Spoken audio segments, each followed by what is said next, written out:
Hello, it's a busy time this morning. This is Michelle and I'm going to make some traditional mozzarella cheese. But this is not what this video is about. This one is about clabbered cheese. And I'm going to show you how I do that because I'm doing both of them today in the kitchen. Okay, so I want to show you my milk. This is my clabbered goat milk. And this looks like it's still not separated yet. I'll give you a close-up. This looks like pure milk, but it's pretty sour. It's going to separate soon. This one here has already separated. You can see the curds in the whey. This one here was just what I already strained. It looked like this one, but it came out kind of milky, so I just poured all the whey back in a jar and let it sit another day, and I can get more cheese that way. So I'm going to strain this along with this, and we're going to just put it in this bowl right here, okay? And I'm going to show you how I strain my clabbered milk to make clabbered cheese. I simply use curtain shear material, and that's what I use to drip my clabbered milk. It is the best way to do it, in my opinion. And also, you don't need to make a bag or anything. Just have a flat sheet that you just put over there. And the reason why I used to make bags, and I still have some, but I don't like that because then the food gets caught in the seams. And I'd rather not have anything. It'd be easy to clean, just a flat sheet. Here, I'm gonna put my hand on it and go like this so that way it doesn't like splatter all over the place. See how it's just coming out kind of like cottage cheese? There we go. Get all the good stuff out the bottom there. This stuff is so delicious. This clabbered cheese is so good. It's very close to what you would call chèvre, but we don't have to use any rennet. We don't have to use anything. All you do is sit it on the counter. It's got to be raw milk, but you can just set it on the counter and it does its thing. All the good bacteria that's in there. All right, so now I have a little bit left over from this, but I don't necessarily want to pour all this whey in there because that will fill up my bowl. I got a small ladle and I'm going to just dig it out. There we go. See how it's nice and clumpy right there? I'm just going to dump it in there like that. It's already kind of solidified. So I'll be able to get most of it. All this whey just ends up going to the chickens because I have so much of it. I can't do everything with it, but as long as I get most of this out, this is also additional clabbered cheese. That will be delicious. If I get a little bit of whey, that's okay, because it'll strain through. I just didn't want all that whey to go in this bowl because it's a smaller bowl. Okay, and that pretty much does it. I think the rest can go in here. If some floats to the top, I can always get it with the next batch. I'm going to put this in the wider mouth. That way we'll just let this sit a little bit here in this tray. And I think some of the curds can float again to the top and I can get them later. What I'm going to do is I'm going to pick up my cloth. I meet it in the middle like this because it's a little bit longer than it is wider. And I make sure I keep a hold of it and I kind of pucker the edges up like that. I usually have a longer end, kind of droop it over the bowl like that. Make sure we just get it all so that we don't let anything fall out. Make sure I get all my ends. And I make sure I grab it like this. Then I have this string. It's just some sightline string type stuff. I have a loop like this on both ends. And I'm going to go around like this. And then I'm going to put this loop through this one. And then it tightens it. Okay, tightens it enough whereas the pressure will hold it. See, like that, it'll hold it. All right, so you can see the whey is already dripping out. It's a little bit milky. So if I want, I can always pour it back in here and let it just sit another day. And I've got a hook up here. There's my hook. I'm going to loop this on here, like that. Then I use a clip like this, and I'll gather all this extra cloth and wrap it around the string like this, and I'll just kind of go like that. That way, it, you know, even if it drops like down like this, it's not going to be down there in the way. I'm going to go like this, and I'm going to dump this in the jar.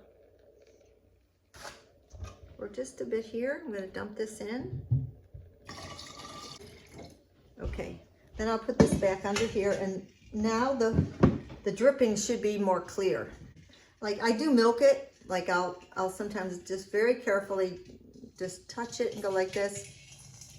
But the more I do that at the beginning, the more the milk is going to get more milky. But it's okay to have it a little milky because it's just extra protein for the chickens and good stuff for them. All right, so I'm just going to let it drip now for another hour or so, and then I might milk it again. And then pretty much this will go till, like we're at 1:30 something in the afternoon. I will let this sit until tomorrow morning. And I might milk it a couple times today, just to keep the dripping going. And then tomorrow morning, I can video what the cheese looks like in the morning. Okay, see you then. Good morning, it's another day. I'm going to unwrap my cheese. Okay, so I'm going to take my clip off and undo my hook here. Bring it down to the plate and untie it.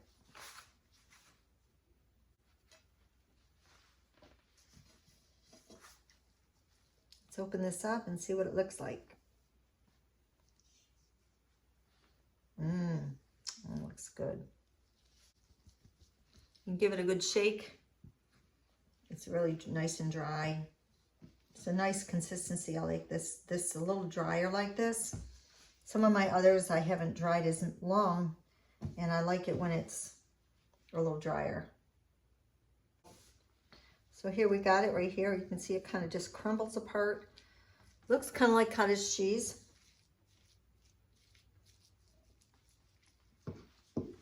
I'll give you a close-up. So this is a close-up. It's this is what we call clabber, all done naturally just by letting the milk sit overnight and then straining it through a cheesecloth. So I'm going to take this and put it in a bag to vacuum seal it and freeze it, because I already have some in the fridge to use for a couple days. I usually can fit about 20 to 24 ounces in one of these vacuum seal bags. So I'm going to drop some in here to kind of get it so it'll stand up for me a little bit here. Now you can store this other ways also. Obviously not everybody has a vacuum sealer, but you can buy some pretty inexpensive ones like at Sam's.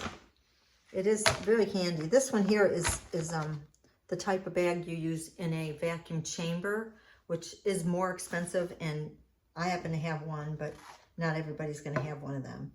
So you can also just put this in a Ziploc bag, regular Ziploc bag. Press the air out and freeze it that way too. You don't have to have all this expensive equipment if you don't have it. It's fine. I use my vacuum sealers a lot, and so I vacuum seal canning jars, and I also vacuum seal in bags. I better tear this first. The bag doesn't weigh a whole lot, so it's not going to matter much. So that's already 12 ounces right there. So this is just, pretty much it was just a half a gallon of milk. So look at how much cheese you get in a half a gallon of milk.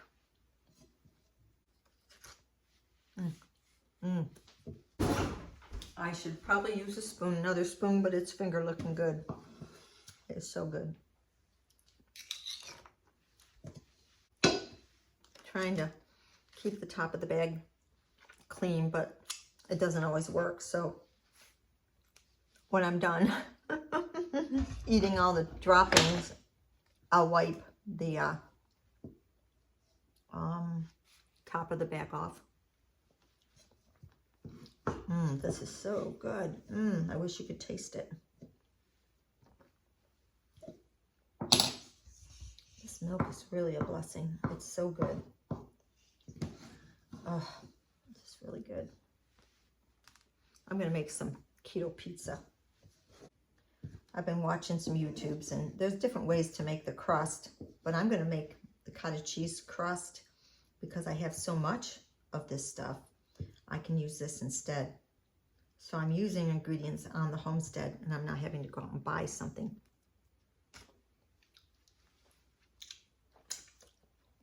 This and eggs and a little bit of garlic powder, and I think that's all you need. Finger looking good. And spoon looking good. That's good. Okay. I'll wash that. I got about 19.10 ounces. A little over a pound.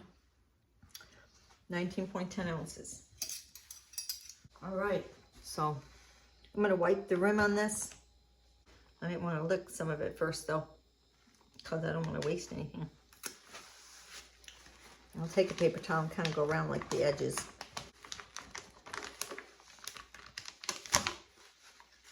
And obviously if you have a Ziploc bag, you can do the same thing, you know. It's just, I would suggest with the Ziploc bag, you might want to fold it back like this. That's another way to prevent the edges from getting, the Ziploc part from getting dirty. Okay, but I'm gonna make sure that's clean because I have to vacuum seal this in my chamber. And so the top part has to be clean. So I'm gonna open my chamber, which is always on my counter. All right, I gotta move all this other stuff out of the way. I've got some whey to give to my chickens and some scraps to give to either the goats or my compost pile. Coffee grinds and whey, so all that stuff's gonna go somewhere. So it's kind of always a little bit messy on my counter. So it's just the way it is here on the homestead. Life is kind of messy sometimes. All right, so I'm going to open this up. This is my chamber.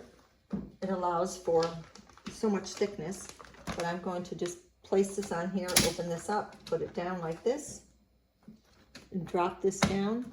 And I'm going to press this to kind of get it flat. Okay, then I might want to push a little bit of the air out, but the air will automatically come out. So there it is. I'm going to drop it, and this thing has to be held down when I press the button. I'm going to press this button here to start. Hold this down, and it suctions it down, and so now it's building up pressure around inside. It's a chamber, so it's building up pressure. You can see the dial going all the way up to the green. As soon as it hits the bottom, or a countdown, 10, 9, 8 countdown, as soon as it gets to 1, then it's going to release the pressure, which is going to force all the air out. So it's going back again. I'm going to try to see if I can show you. All right, see, so what it did is it released the pressure and it suctioned the pressure out of the bag. It's very interesting, but it's almost like the opposite of what is actually done in the other kind of vacuum sealers that I have. This one sucks the vacuum out the inside of the bag. This chamber will put pressure around the bag and then release the pressure, and it pulls all the moisture, or pulls all the air out. Okay, so I'm going to press this and kind of fill the rest of the bag now that all the air's out. I press it like that. Okay, so I marked it, and it'll go in the freezer till I need it. And I'm going to now take the cheesecloth and do the same thing I showed you I did before by straining the whey out and putting this clabber in my cloth to let that strain overnight. As you can see, the milk that was still not clabbered. Yesterday is now clabbered. And so I'm going to put that in the cheesecloth. Looks like some of this settled to the bottom a little bit, so I'm gonna strain that, and I'll strain this. I'll probably have to scoop some of this nice cheese on the top. So I do thank you for watching, and I hope that if you have your own goats or cows, that you can make your own raw milk clabber. It's just so delicious. God bless.